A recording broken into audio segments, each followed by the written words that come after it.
Saudi আরবে সকালে 6টা বাজে ডিউটি যায় না, 12টা পর্যন্ত ডিউটি করি। ডিউটি করে বউ ফুলা মানে কথা বলার সুযোগ পাই না, টিয়া পয়সা রুজি করে পাঠাই। আর এই বউ ফুলা মানে অন্য পুরুষের লেগে গিয়া বড় কিয়া করে টিয়া পয়সা দিয়ে আমার যা কিছু আছে সব দেয়া দিছে।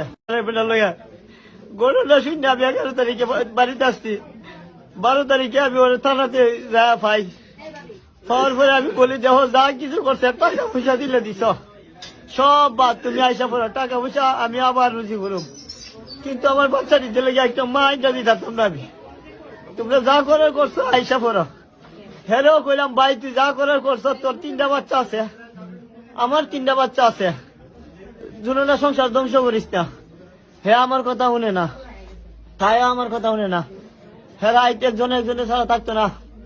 আমার টাকা পয়সা নিয়ে এরা বাসা ভাড়া করে অন্যান্য তাহে এই কুবেজি দিয়া আমি বাচ্চা নিতে ভাই চাই, আমার কোথাও ভাইটা লাগা সারা রাত আমার বাচ্চারই কান্না করে।